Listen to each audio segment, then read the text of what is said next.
이미 씨, 승리의 주님을 바라봅니다. 대전 CBS에서 함께하는 내 마음의 평화 10월 13일 목요일 순서 한정입니다. 우리의 죄, 연약하여 범죄하기 쉬운 사람. 하지만 참으로 감사한 것은 이 죄에 있어 정죄함 이전에 우리 삶 가운데 하나님의 은총으로 우리가 그 죄 앞에 어느 순간 변화받을 수 있다는 그 믿음. 그것이 오늘도 연약한 삶 가운데 우리를 바로 서게 하는 것 같다는 생각이 들었습니다. 내 마음의 평화 목요일의 시간 2단 신천지 아웃 웨스트민스터 소결의 문답을 통한 기독교 교리 바로하기 시간인데요. 자, 오늘도 말씀 앞으로 나아가 보도록 하겠습니다.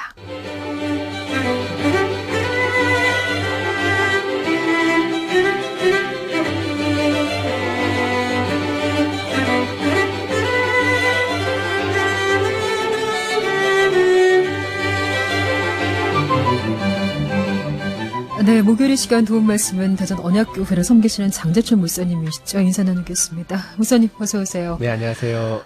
목사님은 한 주 만에 뵙는데도 벌써 10월 중순을 향해 가고 있습니다.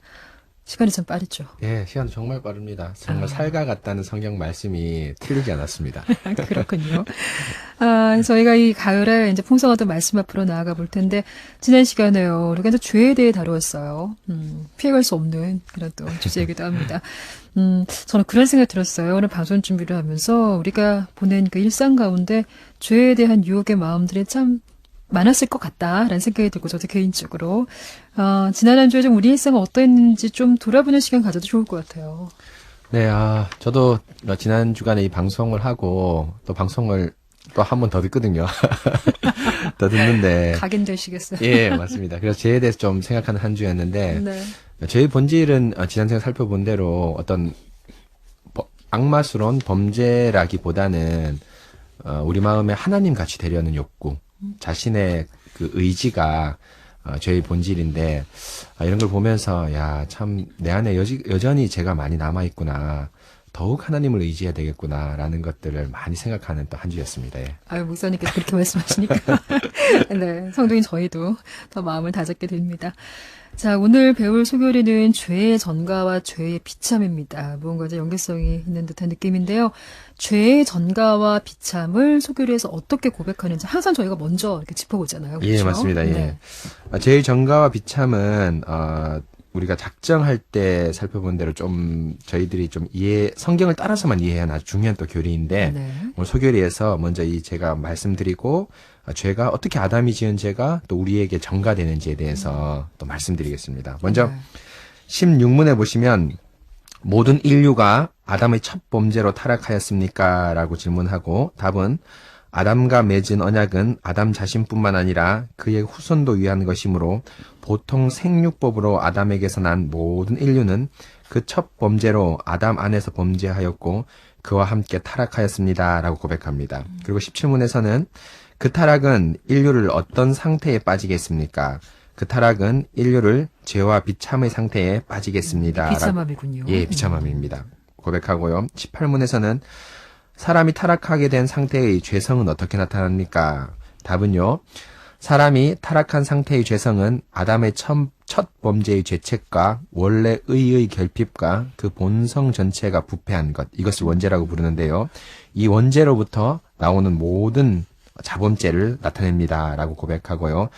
오늘 다룰 마지막 19문에서는 인류가 타락한 상태의 비참은 무엇입니까?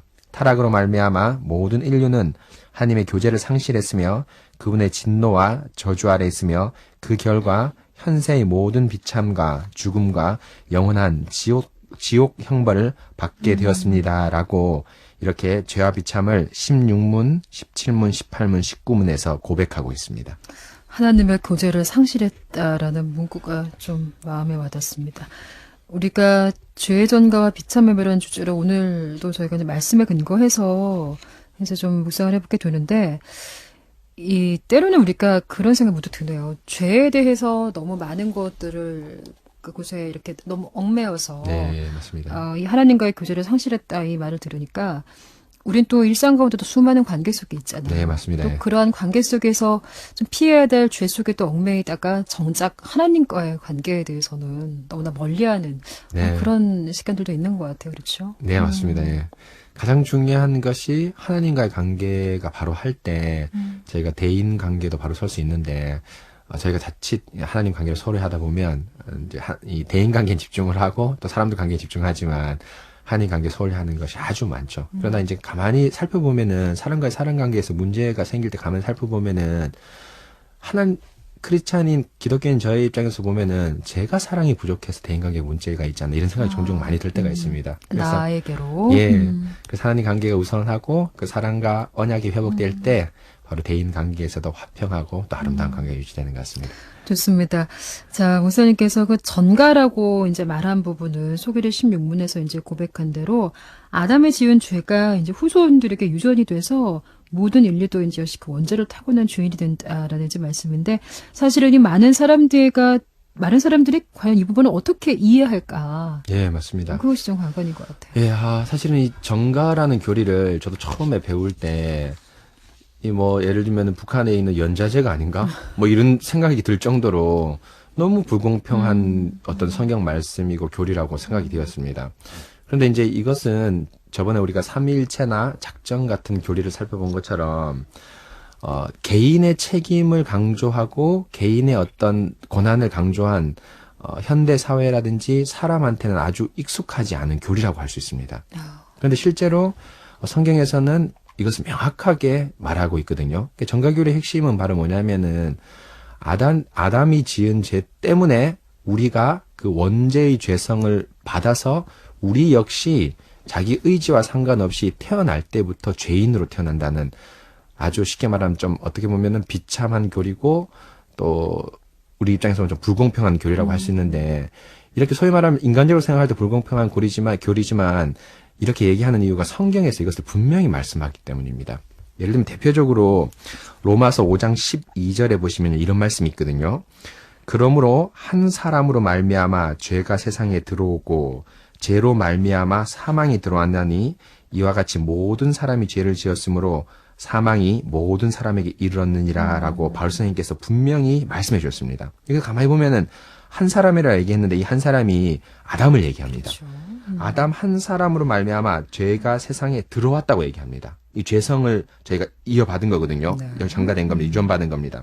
그런데 그 들어왔을 뿐 아니라 실제로 보면은 모든 사람이 뭐를 했다? 죄를 지었다.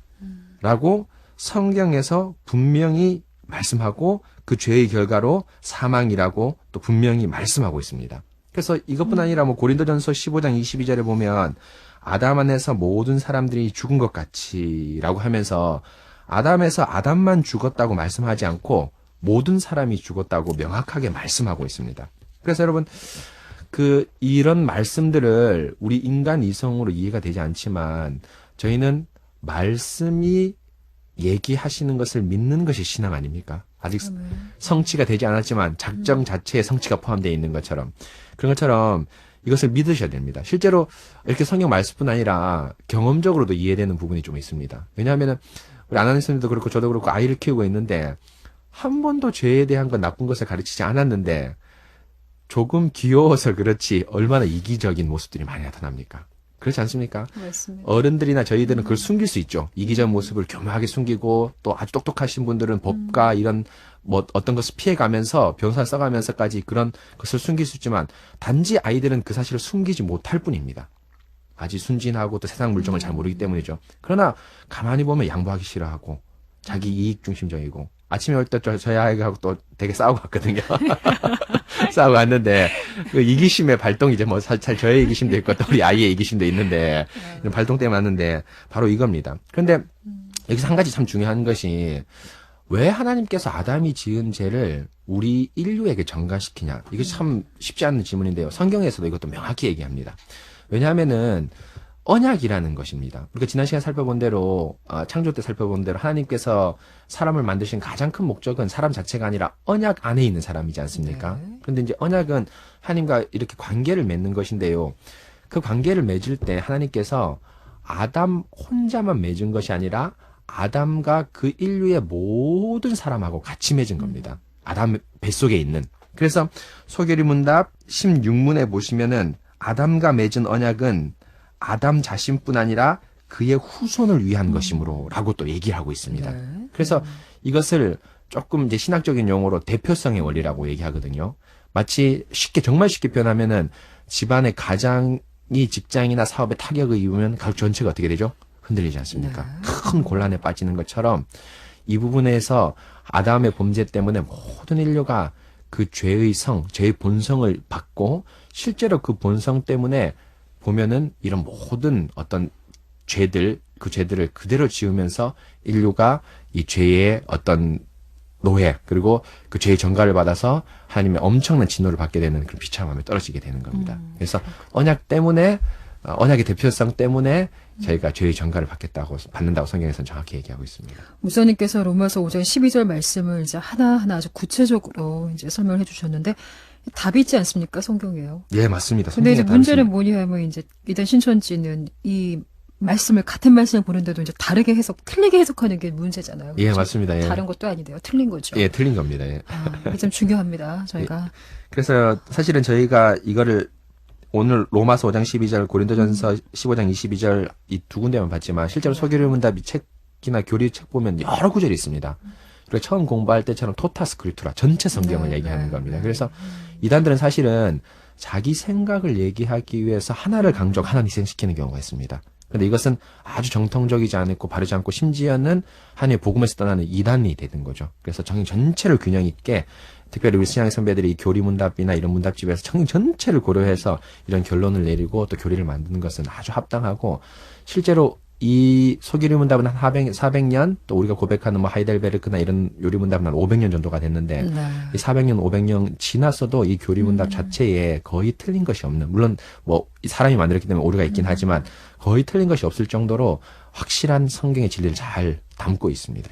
말씀해 주시니까 또 종교개혁 500주년을 앞두고 예, 맞습니다. 기대해요. 저는 우리의 이러한 정말 그 신학의 선조들의 그 오직 성경 말씀하시니까 그 외침의 고백들이 있지 않았습니까? 예. 이것만 보더라도 정말 우리가 그 이단과 또 많은 사이비의 그 미혹에서 좀 벗어날 수 있는데 예, 맞습니다. 오직 성경, 예. 그리고 이후에 뭐 오직 믿음, 은혜, 예. 오직 예수 그리스도를 고백하고 하나님께 영광을 돌리는 삶으로 주님께 온전히 드려졌으면 좋겠습니다. 자, 계속해서 이제 말씀을 나눠볼게요. 이 죄의 전가 교리를 우리 생각이 아니고 하나님의 말씀을 따라서 이제 고백을 하는 것을 저희가 이제 목사님께 말씀을 잘 들었습니다. 이런 죄를 지은 인류가 이제 어떤 결과를 갖게 되는지, 이게 참 중요하잖아요. 네, 맞습니다. 저희가 참, 이 아담을 비롯한 모든 후손들이 이 죄에 대한 어떤 결과를 봤는데 그 결과는 참으로 혹독합니다. 정말 끔찍할 만큼 상상하기도 힘든 어떤 그런 결과를 받게 되는데요. 소교리 문답 17문에서 이렇게 얘기하거든요. 죄와 비참의 상태에 빠졌다라고 얘기하고 그 죄와 비참을 18문에서 좀 더 자세히 얘기하는데 첫 번째는 죄책입니다. 그러니까 죄의 책임이거든요. 죄를 지었으면 응당하게 어떻게 되죠? 벌을 받게 되어 있습니다. 근데 그 벌은 정확하게 안타깝게 사망입니다. 예, 너무 안타깝습니다. 그런데 이 사망은 사실은 뭐냐 하면은 이 뒤에 나온 대로 또 이 죄에 대한 어떤 비참함이 원래 의의 결핍과 본성 전체의 부패라고도 얘기하는데요. 이 원래 의의 결핍과 본성의 부패는 하나님께서 원래 저희가 주셨던 아름다운 의가 있습니다. 이 의. 네. 그렇죠. 그 의는 뭐냐 하면은 말씀을 지키는 의입니다. 그래서 창세기 6장에 보면 노아를 당대의 의인이라고 얘기했거든요. 네. 그런데 당대의 의인이라고 얘기했는데 왜 의인이냐 하면 노아는 사실 그때 보면 원죄를 타고난 사람이지 않습니까? 죄가 있지 않습니까? 그런데 의인이라고 얘기한 것은 하나님 말씀을 지켰기 때문에 방주를 지었기 때문에 의인이라고 얘기합니다. 그래서 성경에서 나오는 예수님 빼고 사람을 지칭할 때 의인이라 얘기하면은 말씀을 지키는 사람을 의인이라고 얘기합니다. 그런데 이렇게 말씀을 지키는 능력을 상실하게 됐고 그 다음에 본성 전체가 부패했다는 것은 더 이상 인간이 가진 어떤 본성으로도 하나님을 찾을 수 있는 가능성이 없다고 얘기를 합니다. 그래서 한마디로 죄책과 원래 의의 결핍과 본성 전체의 부패는 뭘 얘기하냐면은 인간이 가지는 가장 중요한 특권인 하나님과의 교제를 상실하게 됐다는 겁니다. 그래서 이것이 너무너무 죄의 비참인데요. 그래서 우리 아나운서님도 잘 아시다시피 우리 어린아이들이 엄마한테 매를 맞을 때 저는 그런 경우에 엄마한테 매를 맞을 때 사실 그 매의 아픔보다 엄마의 외면함이 조금 더 무서웠습니다. 엄마가 나 밥 안 주면 어떡하지?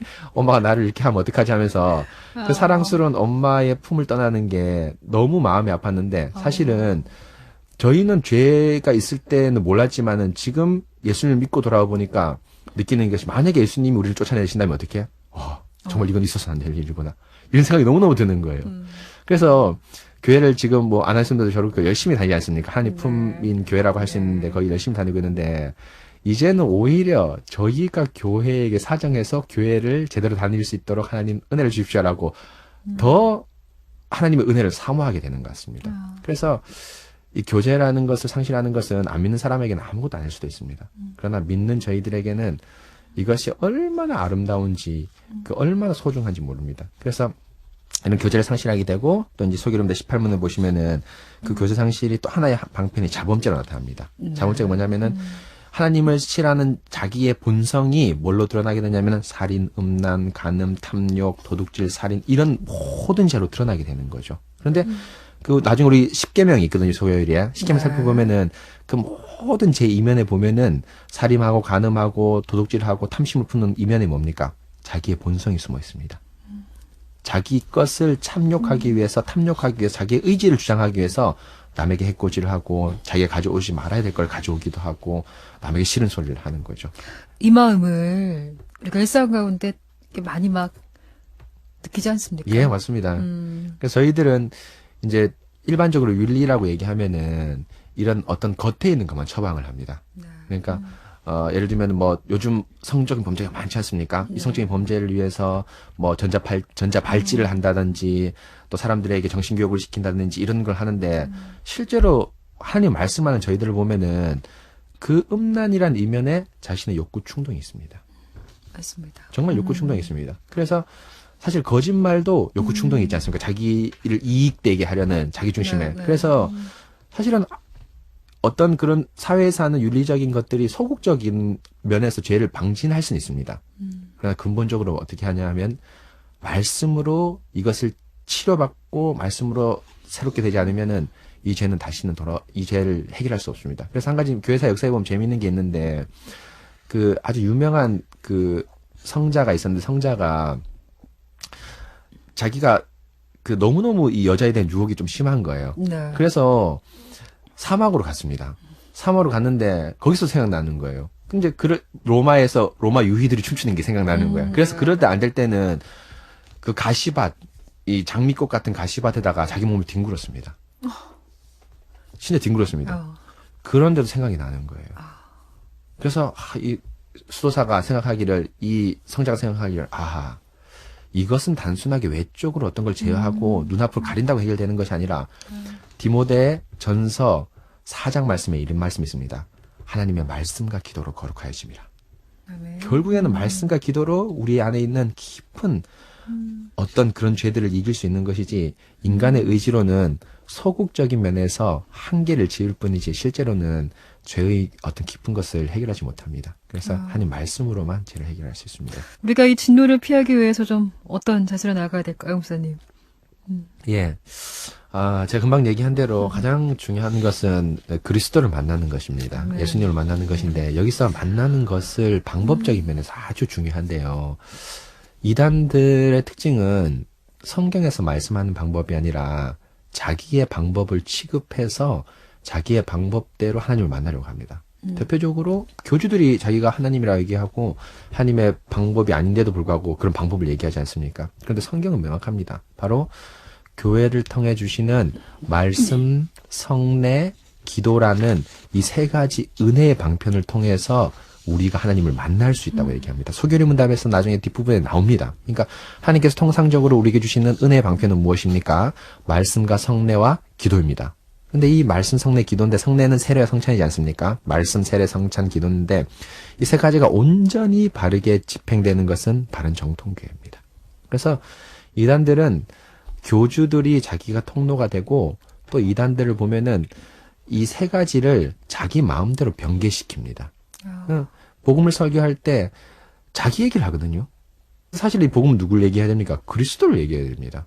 그런데 이 사람들은 자기 얘기를 하면서 이걸 복음으로 교묘히 위장하고 있습니다. 그래서 이 교회에서 전해지는 바른 말씀을 가지고 그 말씀으로 은혜를 받을 때 우리의 죄의 깊은 뿌리 뽑을 수 있으며 다시 하나님과의 교제를 회복할 수도 있습니다. 회복할 수 있습니다. 이것이 아주 중요한 것입니다. 정통교회 말씀하셨는데 정통교회임에도 불구하고 그 안에서 우리가 또 헤매고 있는 네, 맞습니다. 영혼, 나 자신은 없는지 그걸 예. 점검하는 것이 바로 또 그렇죠. 예, 맞습니다. 이단과 사이비 가운데에 서 있는 저의 자세라는 생각이 들기도 합니다. 네, 맞습니다. 네. 자, 무사님과 오늘 이제 방송 준비를 하던 중에, 이런 거 좀 나눴으면 좋겠다라는 생각이 들어서 제가 이제 잠깐 말씀을 좀 드리자면, 우리가 결국은 목사님도 일상 가운데 말씀을 통해 만난 우리 삶 가운데 주님 주시는 음성들이 많잖아요. 네. 예, 그래서 한 가지 좀 나눴으면 좋겠다 목사님 말씀하셔서 제가. 예. 저는 요즘, 저희 이제 담임 목사님 설교가 이제 데살로니가 전서. 네, 그 시리즈를 나가고 있는데, 예.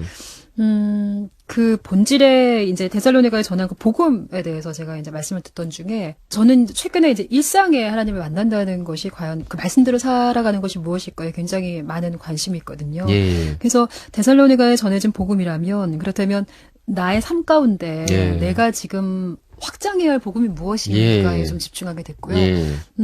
그리고 또 한 가지는 은혜예요. 하나님의 은혜에 대해서. 예.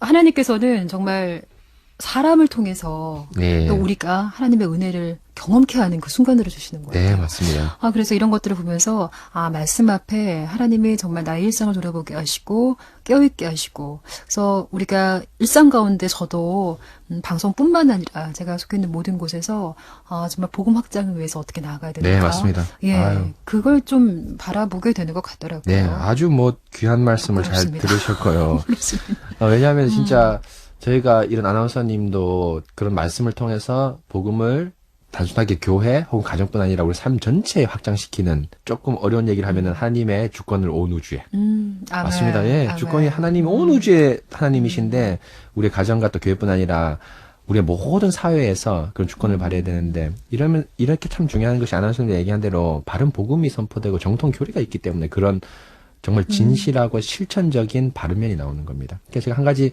예를 들어주면은 이 교리가 너무너무 중요하고 이 교회가 너무너무 중요한 것은 우리가 동쪽으로 가기를 원하는데 네. 어떤 배에 탔어요. 근데 이 배가 너무너무 커서 평생을 갑판 위를 걸어도 동쪽 끝에 닿지 못합니다. 근데 실제로 이 배는 어디로 가고 있습니까? 서쪽으로 가고 있습니다. 자신은 평생 동쪽으로 걸어갔는데 결국 도착하는 것은 동쪽입니다. 그래서 이단의 교리를 믿고 이단 교회 다니시는 분들은 자신이 아무리 거기서 열심히 노력해도 실제로 그 교리를 믿는다면 어떻게 될까요? 도달하는 것은 생각하는 것과 전혀 다르게 진노의 하나님을 뵐 수밖에 없습니다. 그래서 우리가 이렇게 검증되고 역사상 인정된 또 바른 성경을 따라서 솔라 토타 스크립투라 오직 성경 전체 성경이라는 이 교리를 가지고 하나님 말씀을 배우지 않는다면은 오늘 말한 대로 이 진노 하나님의 교제의 단절이 지금에서는 사실은 이 땅에서는 약간 어떤 하나님의 은혜를 베풀 여지가 있습니다. 네, 네. 그런데 이 여지를 놓친다면 바른 교리의 배에 타지 않는다면 이제는 지옥에 가게 됩니다. 지옥의 정확한 정의가 뭔지 아십니까? 하나님의 긍휼이 단 1인치도 없는 것. 그게 지옥의 정의입니다. 좋습니다. 그런데 그렇게 된 안타까움이 있는데 어서 빨리 돌아오시기 바랍니다. 네, 맞습니다. 자, 주님 인도하시는 그 은혜 강가로 좀 나아갔으면 좋겠습니다. 오늘 시간이 다 돼서 마무리 인사드릴게요. 대전 언학교회를 섬기시는 장재준 목사님과의 만남이었습니다. 다음 주에는요, 목사님? 예, 다음 주에는 이제 이런 죄의 비참함에서 어떻게 우리를 구원받는가. 그래서 아주 중요한 하나님의 은혜와 중보자 예수 그리스도를 배우게 될 텐데요. 저희가 기독교지 않습니까? 예수님교란 뜻입니다. 그래서 예수님교의 핵심인 예수님을 같이 배우는 귀한 시간 갖도록 하겠습니다. 좋습니다. 기대해 주시고요. 오늘 귀한 말씀 감사합니다. 네, 저도 인사드리겠습니다. 예, 감사합니다.